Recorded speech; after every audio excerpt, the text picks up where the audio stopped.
депутат Мусабекова Жылдыз Аманбековна да. Саламатсыздар. Мыйзам долбоору жакшы, бирок бизге Кудай 35-40 жашты берип атат. 50, 60, 70, 80 деген керемет жаштарга жеткиргенге буйрусун.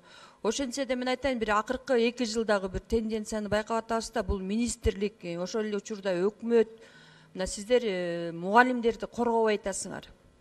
Мугалим эми баягы сабакта тентек кылган же сабак билбеген балдарды какыс-кукус кылып койсо, ошону дароо баса калып кызматтан алып атасың. Эми бул мындай да, энеси болушактын баласы ыйлак деген заман бар. А эмне үчүн сиздер коргобойсуздар? Мына Ашырбек Мойдун сиздер деле карасыңар, бул өкмөттүн чоң маселеси болуп атат. Сиздер ичип жеген коррупционерлерди, жеп ичкичтерге тийише албайсыңар, карапайым мугалимдерге врачка келгенде баса калып кызматтан алып атасыңар. Мына акыркы 2 жылдагы Надира Сынташевна мага кат түрүндө жооп берсеңиздер, бир топ мугалимдер жөн эле жумушунан бошоп калды. Ошолордун тагдыры эмне болуп атат? Эмне үчүн сиздер бошотуп койдуңар? Жөн эле сүйлөгөн сөз үчүн бир баланы какыс кылып эмнеге бошотушуңуздар керек? Мүмкүн маселе ошонун эң атасындадыр. Мүмкүн ошол үй бүлөлүк өч алуу болуп аткандыр. Ошо жагын карап берсеңиздер. Ошон үчүн мугалимдерди азыр тотпойт да.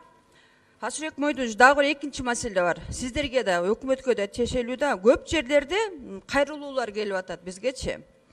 Мектеп директорлору акимдин же губернатордун же акимдин орун басарын же ушул салык башчысынын иши кылса жергиликтүү бийлик өкүлдөрүнүн аялдары, кыздары, туугандары, жекжаттары иштеп алганда, ошол акимиятты басып алган ас келгенсип, мектепти дагы мектептин кароолчусуна чейин басып алган. Айрыкча бул Майкөл Сүткөл үстүндө отур деген мыйзам барбы? Бир үй бүлөнүн.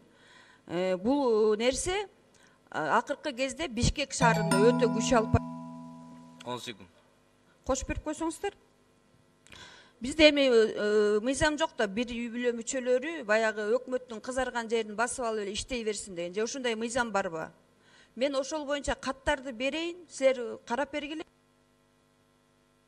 Ооба, сөзсүз түрдө. Рахмат, жакшы сунуш болду. Мугалимдер дагы коргош керек.